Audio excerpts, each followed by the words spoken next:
Alright, so this is a No Education podcast. Yeah.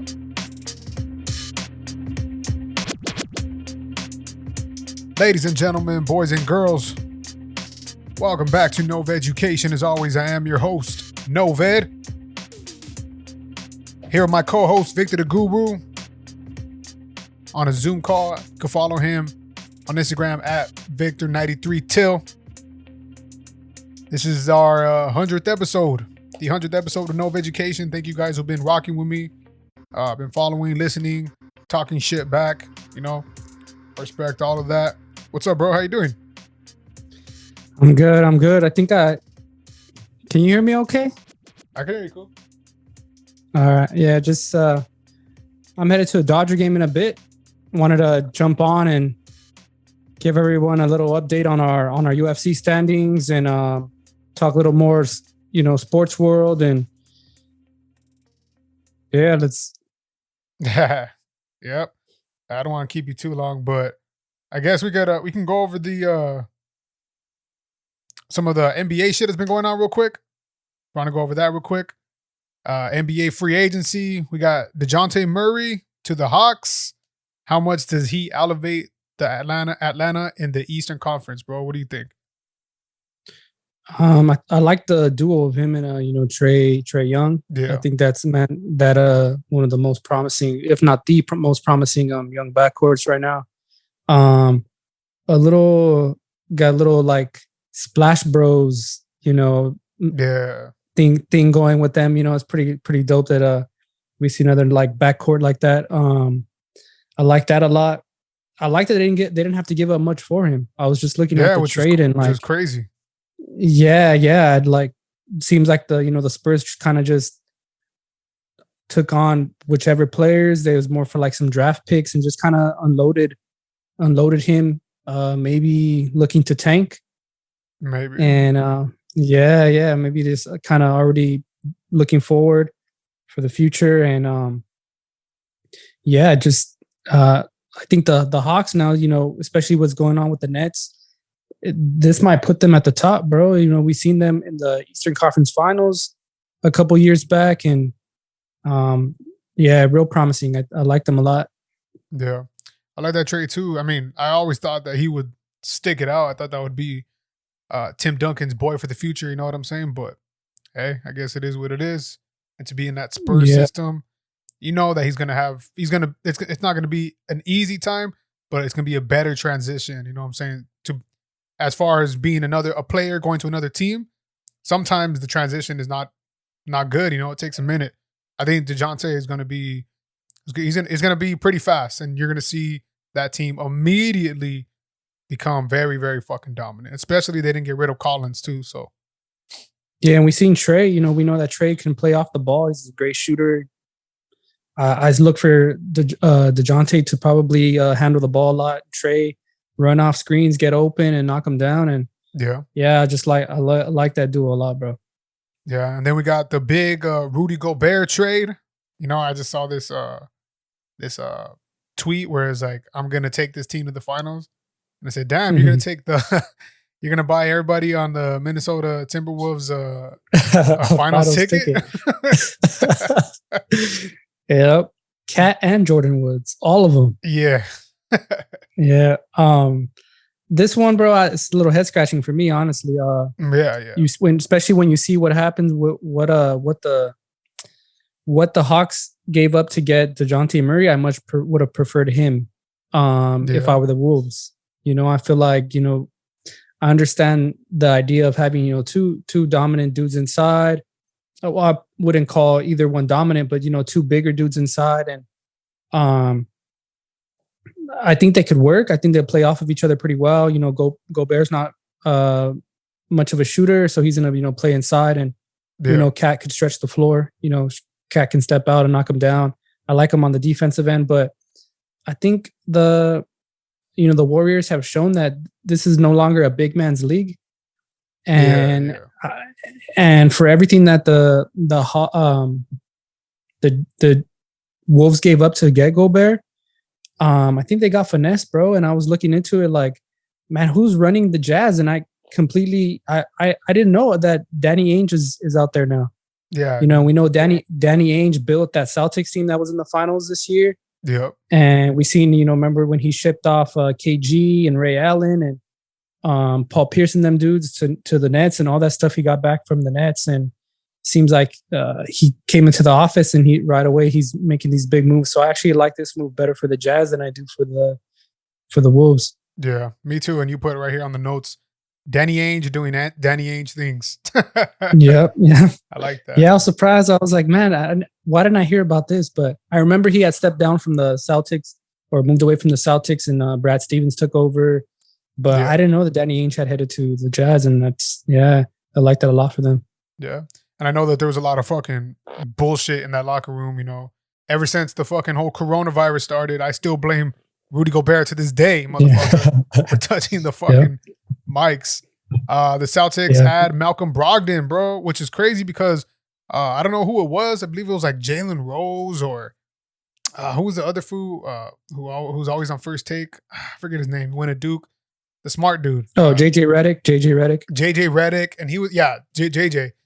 And he was the one saying, you know, the Celtics, they're a good team. You know, they're obviously one of the best teams in the East. And they can do it. They just need someone to control the tempo. And he said someone like a Malcolm Brogdon to bring them in. And he called that shit. And I was like, that's a nice, you know, that would be nice. You know, then full circle coming around a month later, they pick up fucking Malcolm Brogdon, bro. And I think that's a good fucking move for the Celtics. What do you think? Yeah, and the same thing with them. They didn't have to give up much either to get him. And I think this dude's going to put him over the top. You know, I like that starting rotation now they have. And all these dudes are young too. I could be mistaken. They went to the dance, bro. They went to the dance. Exactly. And so they have that experience. I know Brogdon's also played in the playoffs a lot when he was in Indiana. And even when he was with the Bucks. So I like it a lot, bro. He's, you know, the only downside I could see, like, I mean, there probably is no downside, but I mean, the only thing I could think of is why they only give up chips for him was because he's injury prone. He gets injured a lot. You know what I'm saying? So I think, like, you know, but he's a veteran in the game. When he's on the court, he makes the team much better. It's just when he's off the court, there's that big hole to fill. So I mean, I would rather have Brogdon, though, you know, that Brogdon than not, you know, so. Oh, yeah, for sure. And I see him, you know, so he's not even 30. He'll be 30 at the end of the year. So when we think about that nucleus that they're building there with, you know, Robert Williams and Jason Tatum and, you know, Marcus Smart, all these dudes are under 30. So this team, you know, if they're able to be kept together, can be really good for a long time. They got, you know, other dudes coming off the bench as well. Yep. Next up, we got the Queens trade for the Kings trade for Kevin Huerter. That's a cool pickup. I like the Kings. I like Huerter. What do you think? I think this was more of a dump for the Hawks. I was just looking at that trade and I see that, you know, the Hawks, you know, sent him to Sacramento, and I like that they got back Justin Holiday. I don't see much of a, you know, obviously with Dejountay Murray coming in, Huerter would have been, you know, shipped to the bench, and although he would have been a nice piece to bring off the bench because he's a shooter, I don't see much of a gap between him and Justin Holiday. So I actually like that they got that back from him or for him. And also remember that the Kings traded for Domantas Sabonis earlier in the season. Oh, that's right. Yeah. So that's a cool. I mean, I guess it might be people might see it lopsided for the Hawks, but it could be pretty easy. They got Malik Monk there. I mean, old Jeremy Lamb. Darren Fox. You know, I know, you know, as kids from LA, you know, we a little spoiled and we know what's going on, what goes on in Sacramento, and it just seems like guys kind of go there for their career to die, you know. So it's kind of, know that's like a little running joke that we have. Yeah, the Queens, bro. Yeah. Also, you have here big money deals for Lavine, Booker, Beal, Nurkic, Cat, Mitch Robinson, and Looney, bro. I saw all those dudes grab the fucking bag. The biggest one I was kind of upset about because a Laker fan was Zach LaVine, bro. I mean, I knew he was gonna get traded. I knew he was gonna get the money. He was gonna get what he wanted, but this just proves that they're all in on him because I wanted the Lakers to go after him somehow, some way. But he's staying in Chicago. What's your takeaways from these big money deal trades? I think all like well deserved. I know. I think since we made this note, we also seen that Ja and Zion also got their rookie extensions. Oh, that's right. Yeah. So those are 2 more on top. I was actually thinking for the Lakers, Bradley Beal. I know that was one that's been kind of floated around as like a trade. Yeah. Maybe maybe could happen in a trade.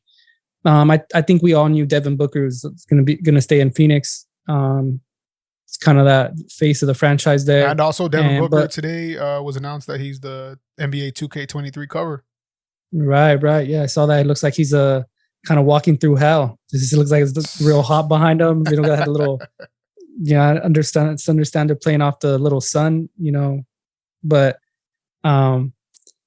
yeah, we got Booker there. And then obviously Cat and Gobert, like we talked about, the Wolves trying to work that.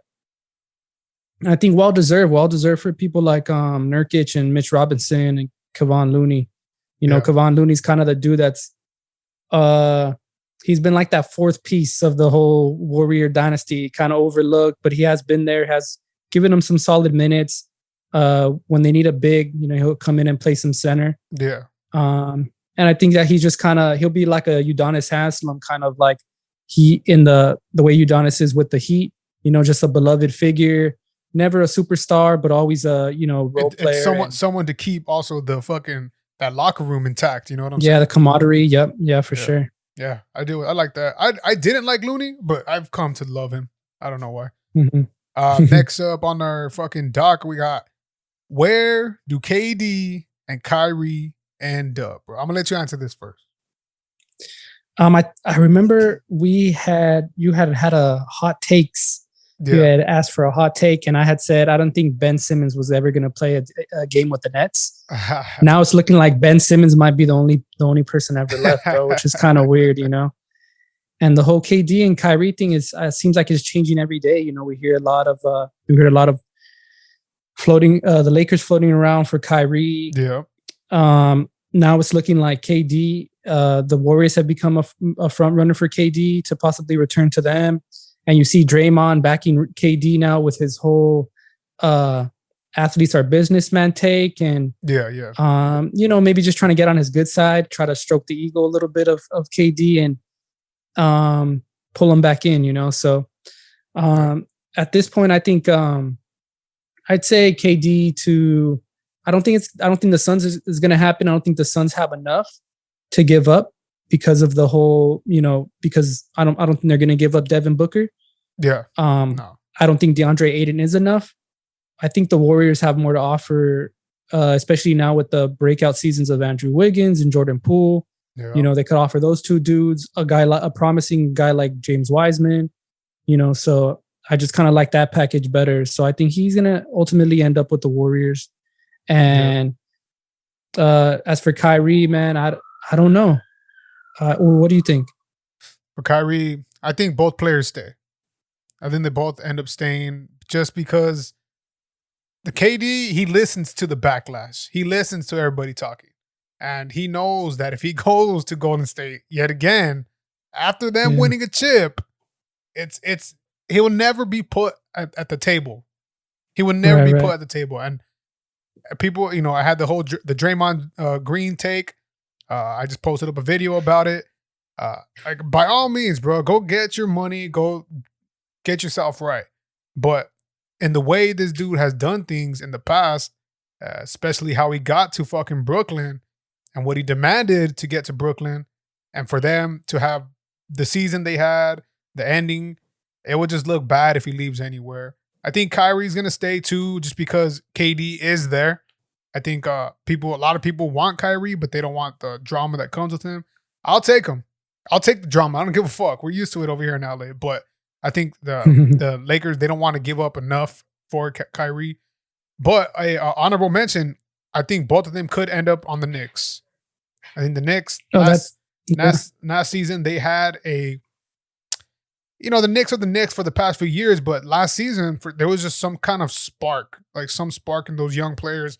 And I think there's a trade that could be made there and a demand for KD and Kyrie to go across the hall, bro. Yeah, they do have the pieces, RJ Barrett, and they made a couple draft night moves. I'm not sure if you watched the draft, but they picked up additional first round draft picks for the future. Right. That's right. Yeah. So that could also be, kind of like a little bit of a foreshadow, as to what they have planned, as in to maybe going after some bigger names. And that way they won't have to move that far. Like they probably won't move at all. It's a big fucking market city right there. And it will also have the narrative of, well, we're not going to a championship team. We're going to go to this new team, a new rebuild team. So I think that's an honorable mention, but I do think they end up staying. I think it's just like, come on, bro. You owe this city something, bro. Like you owe them at least another season, at least, bro. Yeah, I don't think either really care, bro. To be honest, but fingers crossed they do. True. Fingers crossed they do, because then that's a bigger hope that my Ben Simmons take will come true. So, and I don't want to be wrong. Yeah, bro. We all know that. Well, that's pretty much it for our NBA news right now. We just finished the NBA. Pretty sure we'll have more news a little later on with 2K coming out. Another small take. I had put my takes for the past 2 weeks already. I want to hear yours. UCLA and SC headed to the Big Ten. Do you have anything to say about that? It just doesn't seem right. But obviously, you see the writing on the wall. That I think the NCAA will eventually become, two huge conferences. We have the SEC and the Big 10 or the Big 12 or however big that conference ends up being, and then everyone else.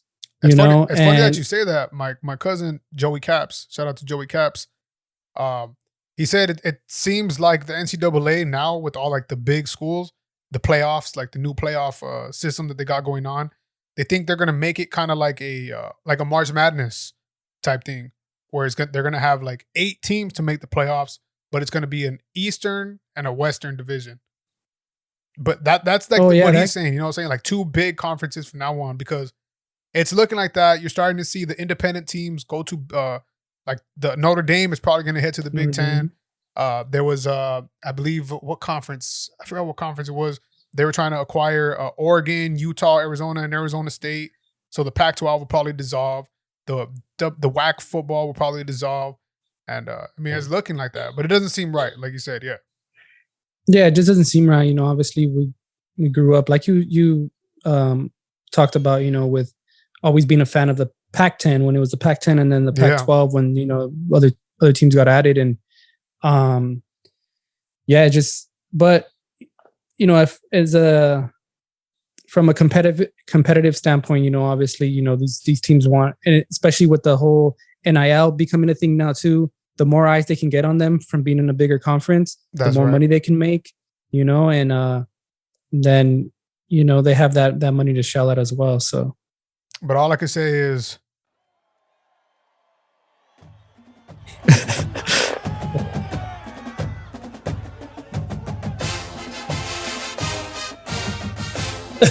we need a chip. Lincoln Riley. Whatever it takes, boy. Whatever it takes, my boy. Yeah, and I think he had his hand a part to play in it too, bro. He had his hand in it as well. Most definitely, yeah. Most definitely with him. That's what I got for that, man. Had to get it off my chest. You know me, bro. We SC fans over here. We big SC fans, but so going forward now, we wrapping this up. We got the UFC 276 recap, as well as our fantasy league standings updates. Your boy right here is in last place. You're the commish. How are the standings looking, bro? Do you have it up right now? Yeah, I have the note. We share a note amongst each other. I make the little updates as we go along. And hey, I love that. I love that as a commish, bro. I love an active commish. In any fantasy league sport, I love an active commish. Yeah, and I love that you guys get back to me quickly. You know, like I said, I like to keep everything kind of open. We all kind of come to a unanimous decision on all of it, and it's been flowing and like the way it's going. You know, we're still trying to pick up, try to make rules as we go. Yeah. I had my cousin Andrew have 7 fighters on the last card because he added like 5 dudes from the card like the week of it. So I had to switch up, and I said, you know, from here on out, we could add on max 3 fighters per week. Which is you cool. know, It's cool, yeah. yeah, it's cool. You know, kind of keep it, you know, so that way you just don't stack your roster with dudes from the same card. You know, kind of just adds a little strategy to it as well. You know, Yeah, so you can but I did like that he used the strategy to get on top. right. I like that. And exactly. Even though, I think he went 2-4. And he had one no contest from Sean O'Malley. He had Sean O'Malley. So he went 2-4, had the one no contest. He came out with 5 points, which actually put him ahead because besides him, me and you had two fights apiece. Yeah. Both mine were won, but they were on the undercard and just decisions. So I got 1 point apiece. You had 2 losses. Unfortunately, you had the knockout of Sean Strickland, as well as Uriah Hall, you know, lost. You got that -1 point for Strickland. My brother Robert had Max Holloway, lost to Volk. So, but it was a decision, so he stayed at 0. And then we had Julio, who's the owner of Israel Adesanya. Adesanya kept his belt. Manager, yeah. So he has Israel Adesanya on his team. He's the owner of his NWO MMA. Yeah, the owner of his NWO MMA team. Yeah. And Israel Adesanya was his first pick. Got that decision win, got him 4 points, and you know, going into the weekend, it's looking like I might take over, bro. I'm like, who you got? You got Fiziev, right? Yeah, so I got Rafael Fiziev, which is the headliner. Possible 4 points if he gets a finish. And I got Trayshawn Gore, coming off the Ultimate Fighter, known as a knockout artist. And then I got Armin Petrosian, who's in the co-main event. He's an underdog right now, but I looked over his last few fights and he's just been knocking out everybody.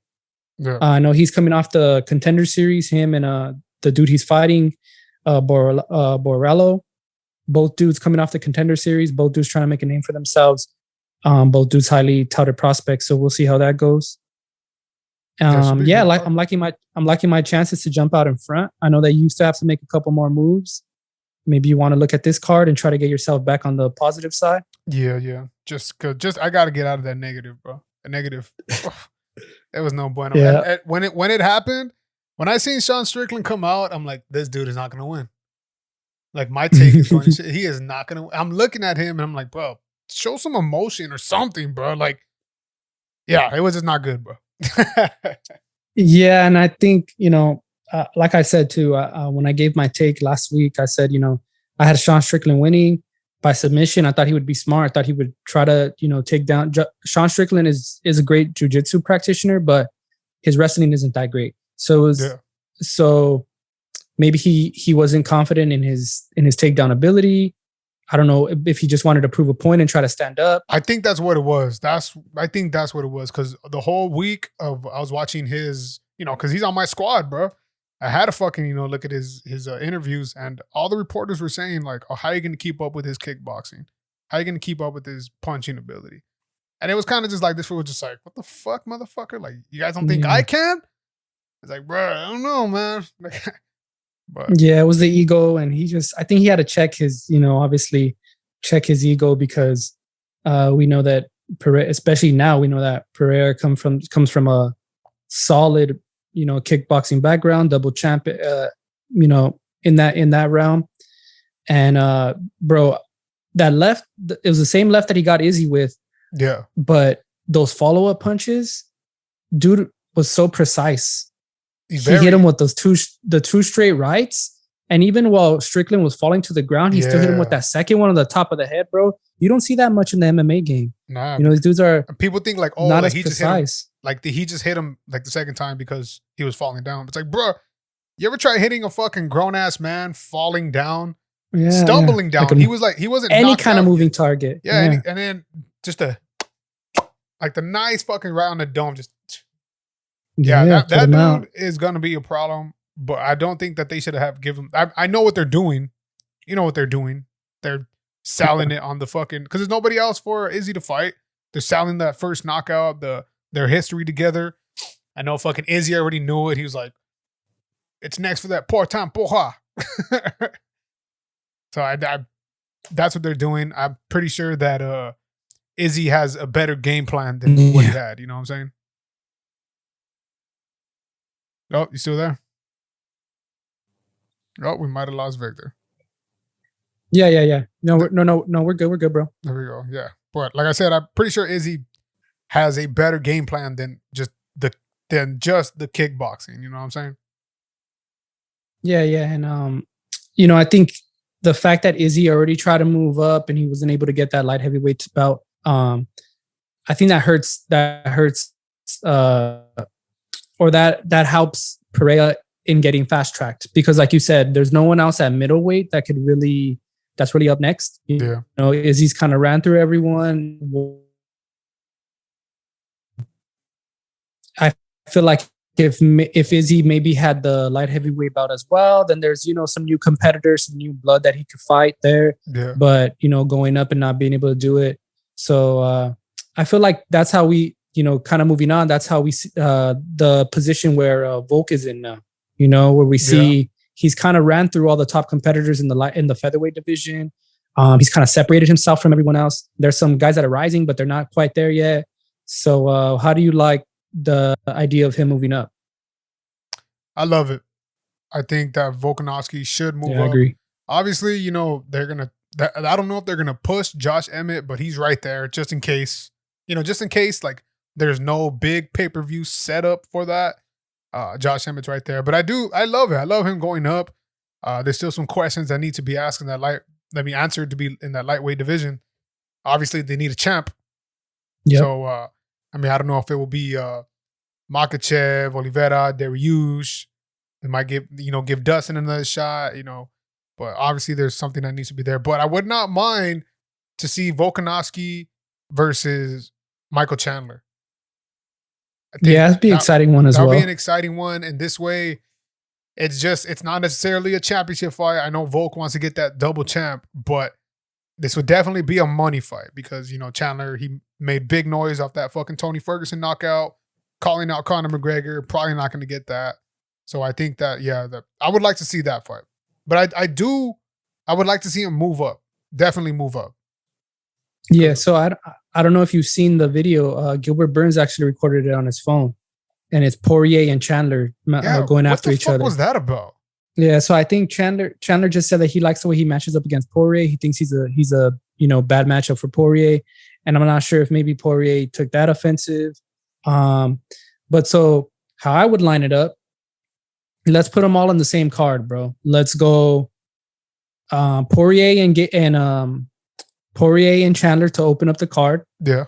And then we'll get the co-main event of Islam and Dariush, number one contender fight. And then let's give Volk Oliveira for the lightweight strap. For the championship.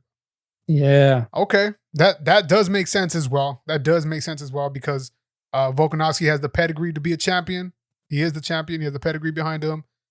Charles Oliveira, even though he was stripped of it, he still got the W against Justin Gaethje, and then now you have the beef. The unfinished business with Dariush and Makhachev. That's the unfinished business. Let's just get that shit over with, and then the beef between Chandler and Poirier. I like that. I do like. Yeah, that. And I think because Dariush, in my mind, Dariush and Islam are both kind of one win away. Neither has really. I know Dariush beat Ferguson. But we've seen what's been happening with Tony, over the last few years. So I think both of them will kind of cement their spot as, the number one contender if they're able to, get past the other person. Yeah, I agree. That's a good one. Then a couple of fight nights after that, we have Brian Ortega versus Yair Rodriguez. You have Yair, right? Is that? I have Yair, yeah, and I think that's the one dude that if he's able to beat Ortega, he kind of puts himself next to challenge Volkanovski for the featherweight belt. Yeah. I feel like if Ortega wins, then maybe we see Ortega and Josh Emmett in order for, Josh Emmett to, I think Ortega is going to be that gatekeeper now. Max, especially if Max doesn't move up, we've seen, Ortega kind of, maybe he'll get his shot the way Max did, but he just has to kind of continue to knock everyone else off, and then he'll get his second shot, because we know that Ortega was probably 5 seconds from putting Volkanovski to sleep 2 times. 2 times, bro, so and maybe less than 5 seconds. Yeah. And everyone is saying this, the whole narrative going into the what if fight between Volkanovski and Oliveira. It's like, if he gets caught by one of those triangles from Charles, he ain't getting out. Do you believe that? Yeah, he's not getting out of those ones. I do. And I told my brother that as well. Ortega, but Ortega's also a great jiu-jitsu practitioner. So, no knock on him, but Charles is just at a different level. Yes. I believe, Charles still has the most submission finishes in UFC history. So I believe they're like 21, right? Or some shit like that. Yeah, he's somewhere up there. Maybe he has 21 wins. I'm not exact. Maybe it is 21. Something like that. Yeah, something like that. Yeah, so he's up there, but he's one of the greatest of all time on the ground like that. So yeah, Volk gets that big head wrapped, by Charles. I think he's going out, bro. And Charles is just so like he's so much more longer, and he has so much. He just looks. It looks, how do I say it? Like aesthetically more pleasing than other submission artists. You know what I'm saying? Yeah, you're right. Yeah, it's just like the limbs. The limbs just look like they know what they're doing. There. Yes. Yeah, like a fucking spider. Coming up in a few fight. I mean, the fight night after that. Damn, you got some fucking big names coming up. You got Yair, and you got your boy Tom Aspinall, bro. He's a heavy favorite against Curtis Blades if he doesn't get knocked out. But I think Aspinall takes it, bro. And like you said, every day, like I'm coming back and looking through all these fighters, looking at the fight nights, just checking up on them. And Aspinall seems to be, he's going to be your guy, bro. I think he's going to be your guy, the guy to take you there. Yeah, I felt like maybe it was a little bit of a reach. I had the last pick, so I didn't want to risk, him not coming back to me.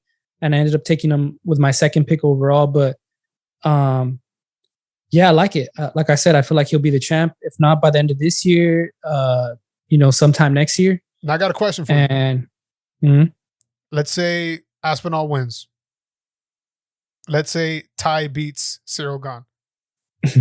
You have Tom Aspinall and Tai Tuivasa. Who are you putting on your starting spot? If they fight each other for the belt? Yes.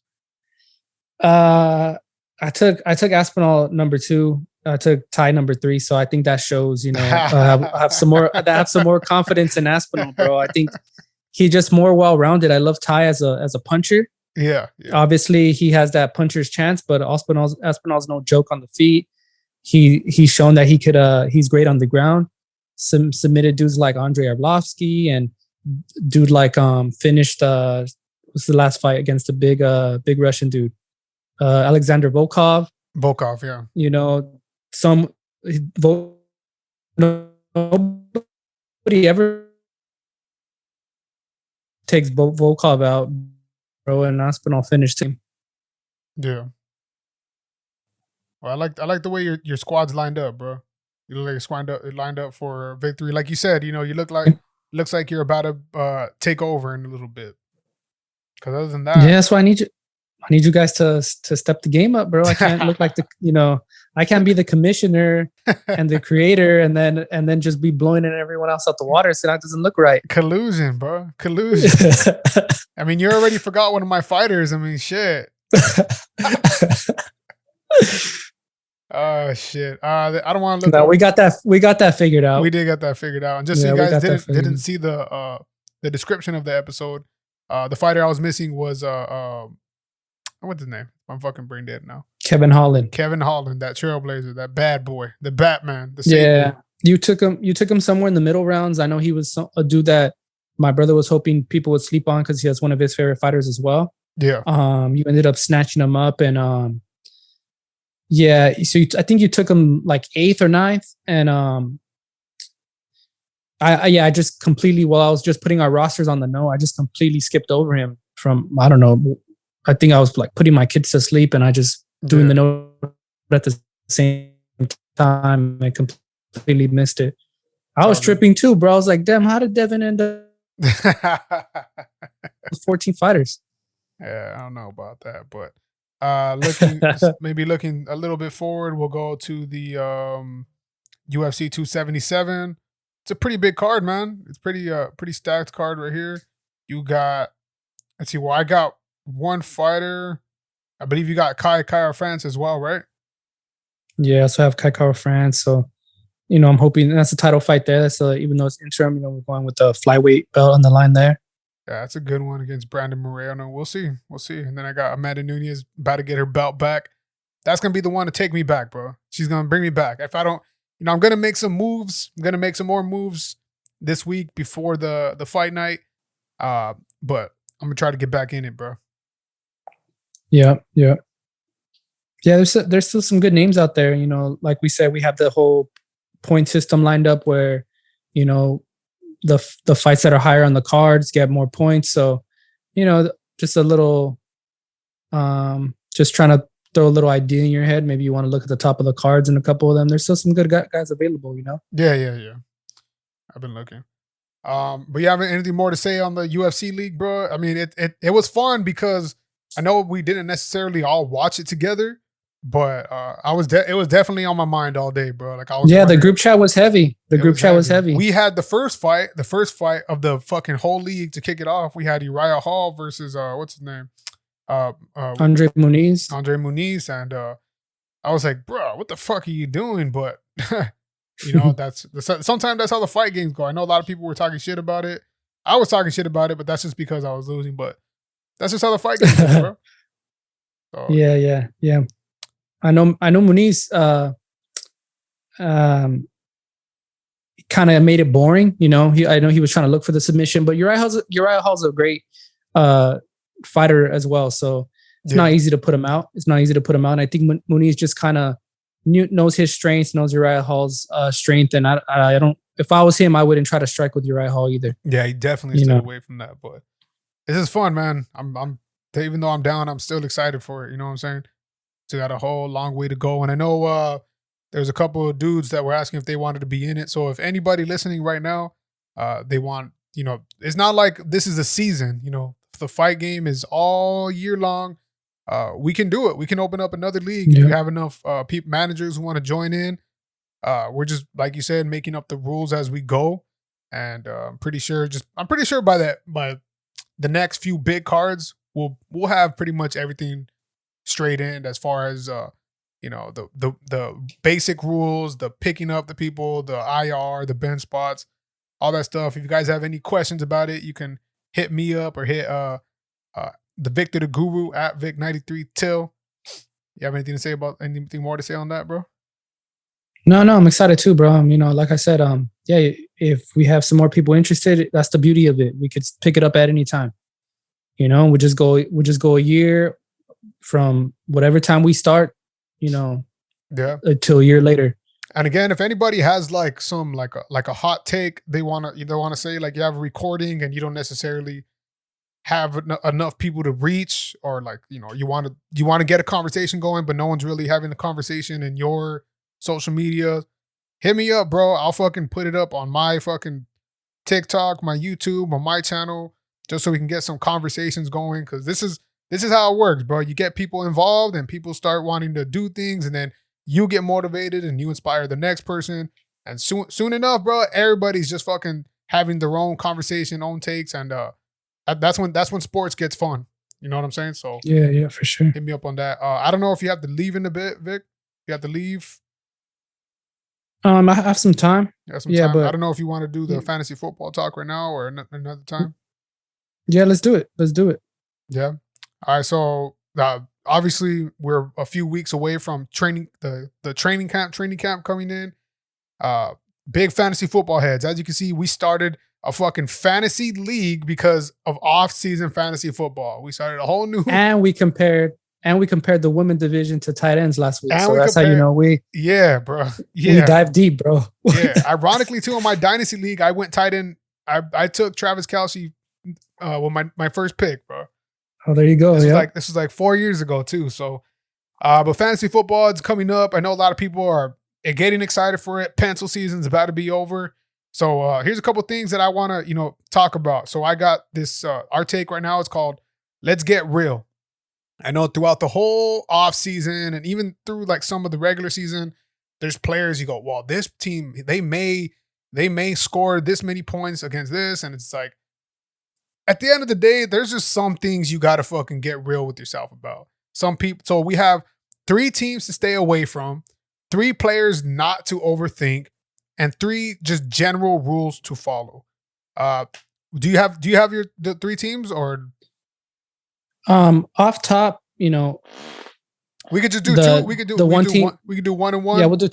And then so go ahead, bro. I'll go with my NFC team first. I'm gonna go with the Chicago Bears. Let's get real, bro. Yeah, let's get real, bro. Like, even with Justin Fields with having his the capability to run, even with Darnell Mooney showing some promise, with Cole Kmet showing some promise. I know David Montgomery has been a dude that has been kind of consistent, but if I was you, man, that's a team that I want no part of. I think Chicago is kind of just letting it fall apart. Kind of, I don't want to say tanking. That seems like it, yeah. Yeah, but that's a team from the NFC that I want no part of. That's a good pick because I know there's a big we listen to fantasy football podcasts and all that we study, and these fools, they go deep and sometimes they go too deep, and there's been a lot of chatter about Darnell Mooney and Cole Kmet, like, oh, they're gonna be big sleepers. Let's be real, bro. They are probably not gonna hit. You know what I'm saying? And that's basically it. My team, I guess since you went to NFC, I'll go for AFC. Jacksonville Jaguars, bro. Let's get real, bro. Let's be real, bro. Like, let's be real. They're rebuilding. Last year, it didn't really look too good. I believe they didn't really draft too well. There's no one really too much fantasy relevant. And the big one that everyone's been talking about because of James Robinson going down is Travis Etienne. But let's be real, bro. I'm going to keep him. I know I'm going to keep him in my keeper league. I got him in my dynasty. I'm going to see what's up. But let's be real, bro. That team is not going to be in the red zone too often. They're not going to be in games too often. They're going to put the subs in by the fourth quarter. That's a team to stay. That's a team to stay away from in the AFC for me, bro. Yeah, and just like you said, with people liking the Darnell Mooney and Cole Kmet, thinking that there's some upside there, I think it's the same thing when they look at guys like Travis Etienne, Christian Kirk getting that big contract. Christian Kirk, and then obviously Trevor Lawrence. But yeah, I agree. It's a team that I'll also stay away from. And I think they're still 1, maybe 2 years away. At least Trevor Lawrence. At least. Yeah. At least. One more team that I wanted to talk about too, to stay away from. Look, bro, like I've been on this quarterback for the past 4 years. He's been one of my sleepers. A couple of their receivers have been one of my sleepers. They had a big running back name, but just year after year, they've been letting me down, me personally. And this team is the New York Giants. The New York Giants. I think, shout out to... You're hurting me, bro. Let's be real. Let's get real, bro. The last few seasons, that wide receiver room has been injury plagued, and that's not their fault. Saquon Barkley has been injury plagued, and that's not his fault. Daniel Jones has been a very high sleeper, and he's stunk all fucking for the last 4 years. And I guess it hasn't been his fault. Kadarius Toney had one shiny moment. I guess it wasn't his fault because he got hurt. I'm going to just stay away from the team, bro. I got to stay away. I was very high on Kadarius. I thought he was great, and part of it was because he did tear up my Saints. So I was like very in on him. I've been very in on Daniel Jones. I still think he's a great athlete. All these guys are great athletes, but too many picks, too many interceptions, too much bullshit going on in that locker room. The coaching they're brand new. Brian Abbott, I believe, is the coach now. It's just too much new things going on for that to be fantasy dependency, bro. So let's be real, bro, and stay away from the New York Giants. Do you agree or not? I'm gonna have to disagree, bro, because going into our next, I'll get into it. Why? The reason why going into our next little segment. Yeah. But I could understand your pain. You know, we have this. Let's be real. I think we're gonna have to get another segment. It's called "Who Hurt You," because, bro, I could understand it. Danny Dimes hasn't been, Danny Dimes hasn't been the promising quarterback that everyone thought he would be. He shows some promise at times. He does have these games where he could be a good streaming option. Yeah, but I think the injuries has played a big part. Obviously, we know that they had Jason Garrett. I do like Brian Dable as the new head coach. I think that there is some promise I said Brian Abbott, huh? It's Brian DeBoer. Yeah. So since you went NFC, I'll shoot an AFC team, and this might be a little surprising, but I'm staying away from the Tennessee Titans, bro. Woo! Yeah, okay, I'm staying away from the Tennessee Titans. I know they have Derrick Henry. Obviously, they traded AJ Brown. I love Robert Woods, USC alumni. But let's get real. Ex-Ram, but let's get real, bro. Titans are on. I think the Titans are on the decline. The defense is great, which helps. Obviously, Derrick Henry has shown that he's a beast. He's different. Yeah. But I think it's time. I think it's time to move away from Ryan Tannehill. And I think teams are going to be able to stack the box against these dudes. Robert Woods coming off an injury, he doesn't have that same explosiveness anymore. That pop, yeah. Yeah. So I'm hearing a lot of bad things coming about Treylon Burks. I know he also didn't have the greatest combine. So let's be real, bro. I'm staying away from the Titans. That's a good one, bro. That is a real good one. I know Treylon Burks. Yeah, he didn't have a great combine. He's still injured. He's a little bit injured. The team is a little bit disappointed that they just gave away AJ Brown like that. Derrick Henry's coming off that injury, that big injury. Robert Woods coming off that big injury. Ryan Tannehill not being the greatest. It's time to move away from it. So I do agree with that, bro. I agree with that. Oh, we got a little bit of connection unstable right here. We're good.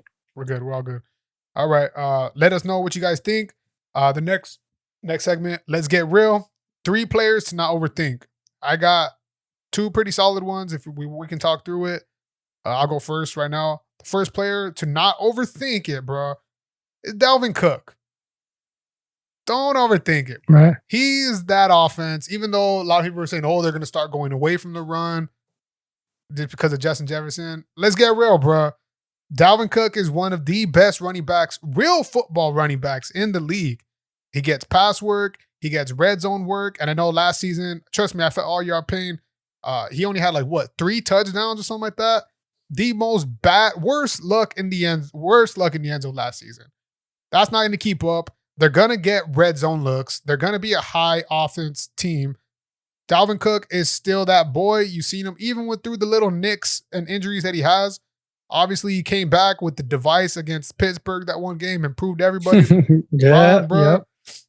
Dalvin Cook, let's get real, bro. Let's not overthink Dalvin Cook, bro. I'm on that train with you, bro. I see that obviously the injuries play a part. And then, I think the touchdowns was a big thing last year. Yeah. But the Vikings offense is always going to be good. They're always going to be in the red zone. And like you said, I think the touchdowns just weren't there. If you shoot his 3 touchdowns to 6, we're in a different ballgame, Yeah. Even if it's just those 18 points or whatever. Dalvin Cook. I know there's always those injuries every season, so just make sure you lock him up with Alexander Mattison. Yeah. So you have that 1 or 2 weeks that he may be out. But yeah, I agree. You got a player to get real Yeah, about? so I'll start with Saquon Barkley. There we go. And that's why I said I didn't agree with you on the Giants. Yeah.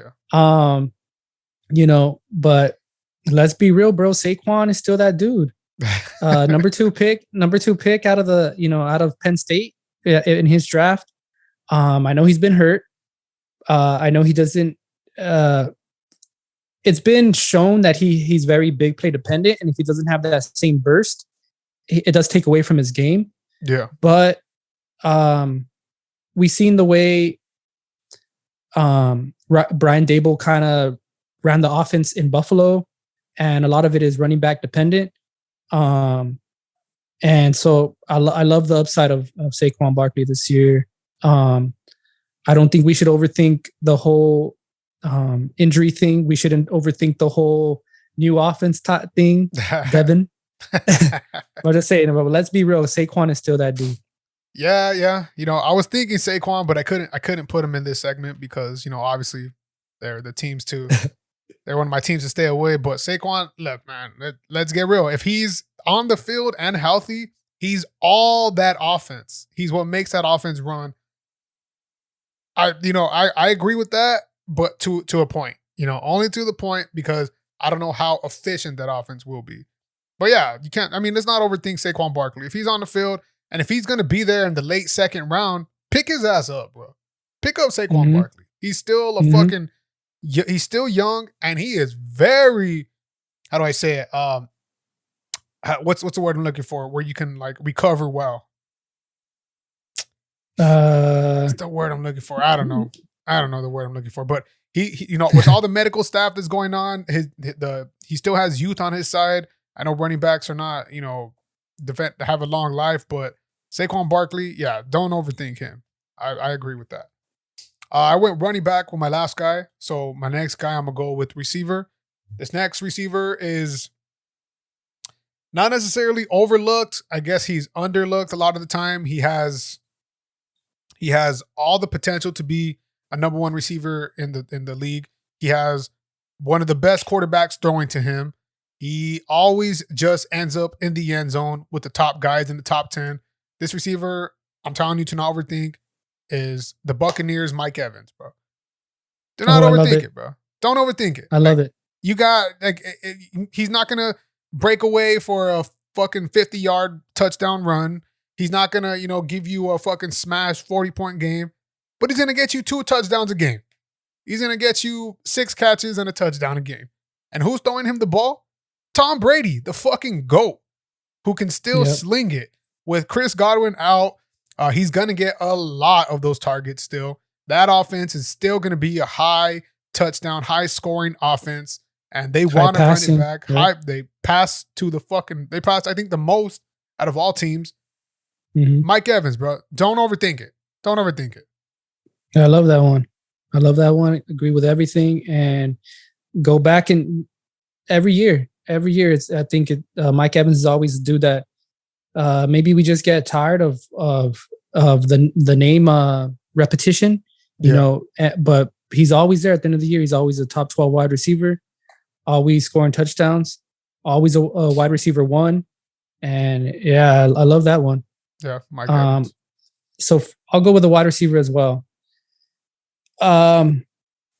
And I'll go with another dude that's coming off of injury, also in a new place, and that's why there'll probably be a lot of questions about him. I'm gonna say AJ Brown, bro. Okay. I'm gonna say, don't overthink AJ Brown. And let's be real, AJ Brown is also that dude. We seen what he could do, and he's in my eyes, he's a top 10 wide receiver talent. He has to stay healthy. He has his boy Jalen Hurts throwing him the ball now. The Eagles haven't always been a high scoring offense. They haven't been a high powered, throwing offense. But I think AJ Brown's going to open that up. We know Devontae Smith is also a great receiver, but he's smaller in stature, doesn't really run across the middle a lot. Yeah. I think AJ Brown's going to take that offense to the next level. And I'll say, AJ Brown, don't overthink AJ Brown. If he's there, especially I see him falling a little bit because of the concerns. It's one dude that I snatch up for sure. Yeah, I think that the big questions were two. The big concerns were his on the field presence last season, which was, I mean, can't Yeah. judge that.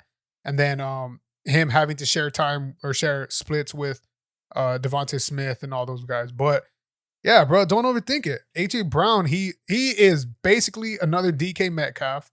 He is fast as fuck. He could catch. And that team is going to be a team that needs to score a lot. They're going to need to be able to keep up with other teams. So there are going to be a lot of garbage points, a lot of touchdowns that need to be thrown, a lot of yards that need to be gained. And they have a running quarterback who can extend the play. Don't overthink it. AJ Brown, I totally agree with that one, bro. My last player is a quarterback, is one of my quarterbacks. He was the quarterback that I took before my starting quarterback, but this quarterback in fantasy football, there's a few things like in fantasy football that you could only ask for, that you want in a quarterback, and that's rushing ability. Quarterback, don't overthink. It's Lamar Jackson, bro.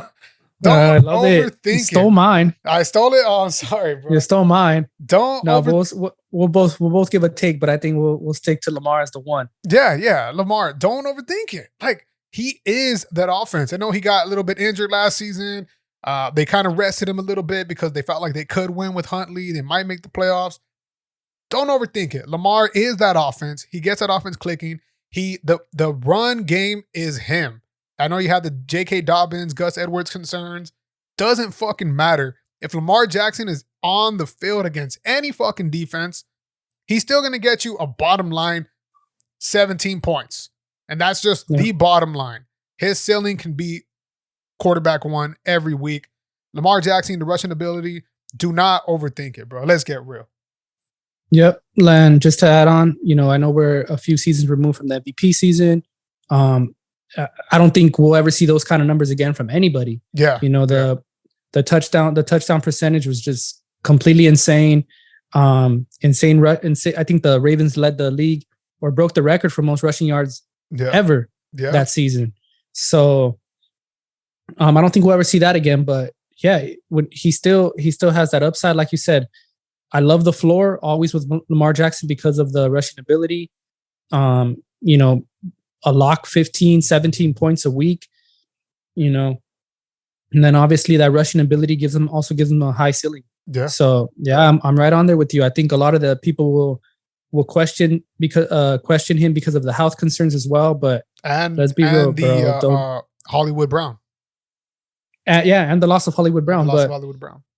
Yeah. But the obviously the Ravens don't have many weapons out there, but they're also not a very pass heavy team. Yeah. And they still have dudes like Rashad Bateman, obviously Mark Andrews. I'm 100% on with you, Lamar Jackson. Now, who's your boy? You need time to think about it a little bit, or you got somebody? I also had Lamar, but I'll stick to kind of one where there's some concerns more based off of a lack of playmakers now. But obviously, he's still that bad man. Can I guess? Go Aaron Rodgers, bro. Yeah. All right. Yeah. I'm gonna go Aaron Rodgers. Let's be real. Aaron Rodgers is Aaron Rodgers. He's the dude. Yeah, he's probably the best quarterback in the league. I know in fantasy, the fantasy world, sometimes he's a little more devalued because he doesn't have that rushing ability. Yeah.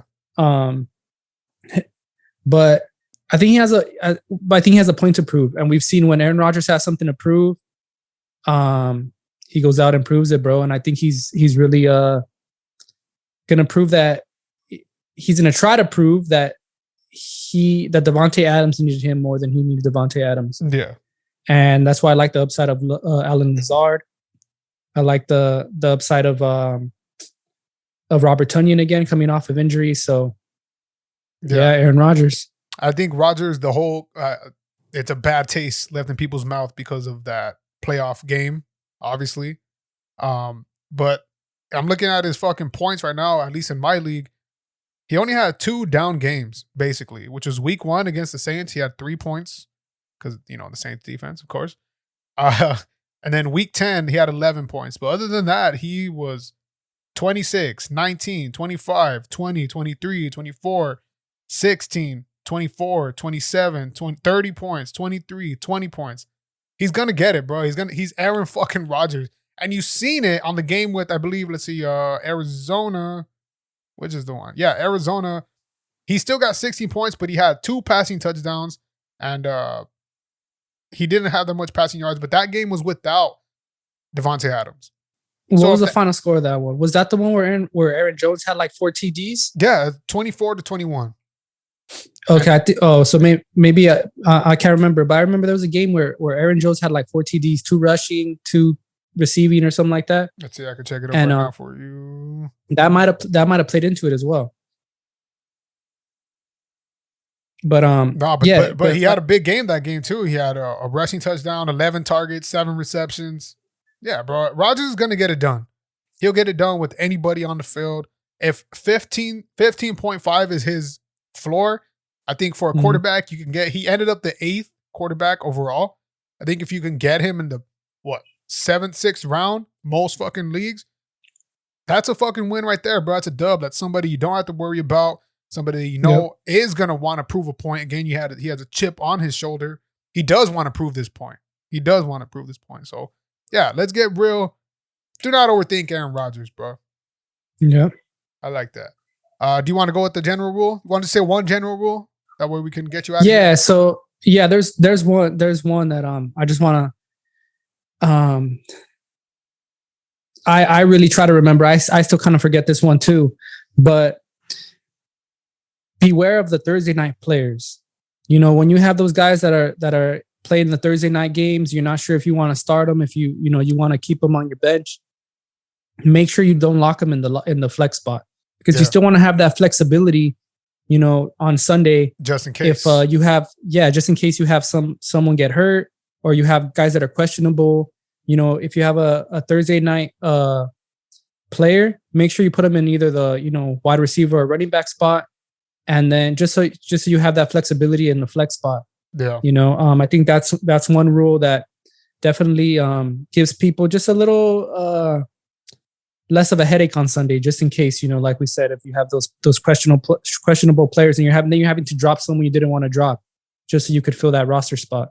Yeah. No, definitely that a lot of managers, they go, oh shit, what the fuck? I put my player, I'm gonna put him on my flex because he's playing on Thursday. It's like, well, motherfucker, all right, if you want to do that, but yeah, I know exactly. Especially when it's a guy like, you know, maybe you have 2 running backs that at the top, like you have a Dalvin Cook and a Saquon Barkley.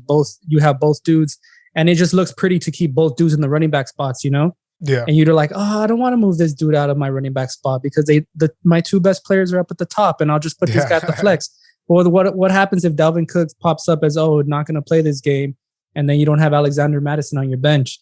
You have to pull someone off the waivers on a Sunday morning, and you're having to drop, another player. So yeah, just, the W looks prettier than the way the roster is lined up. You know what I mean? So true that, bro. 100%. I'll fucking cash on that.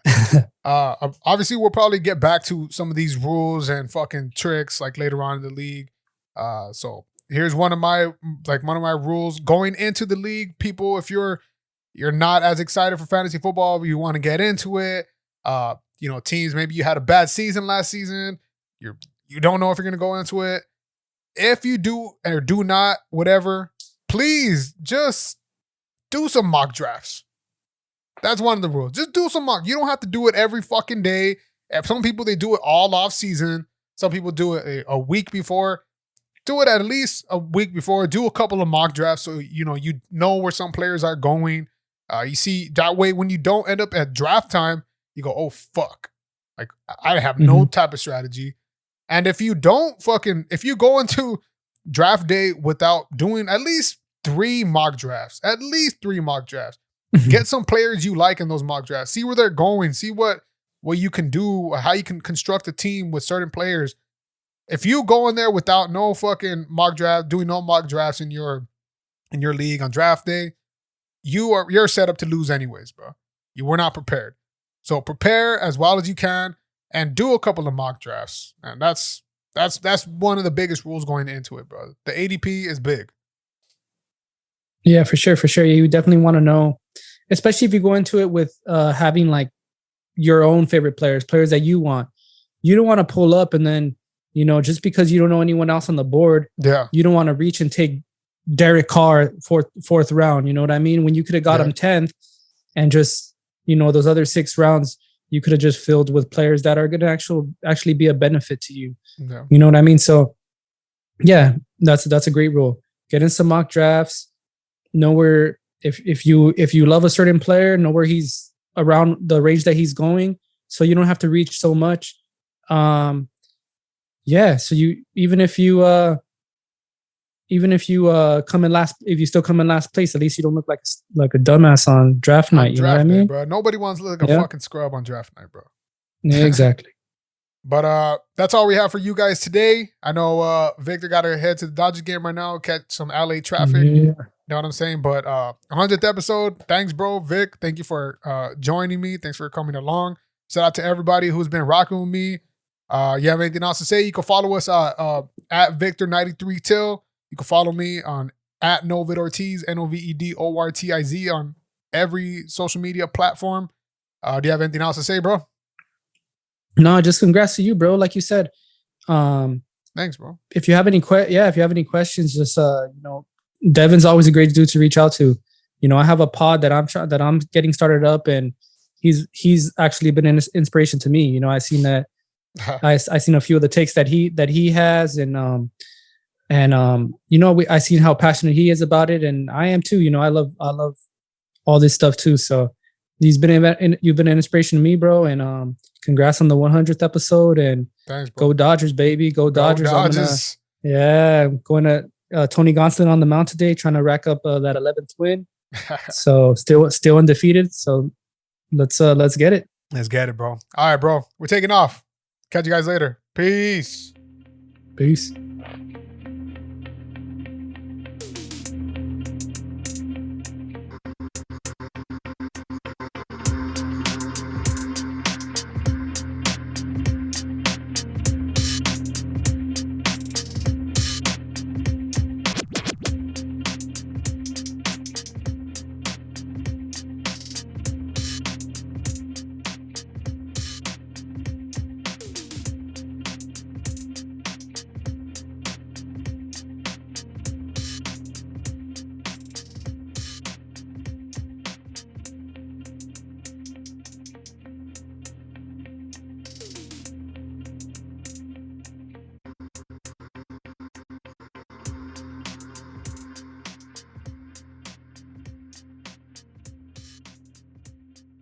Alright, so this is a No Education podcast.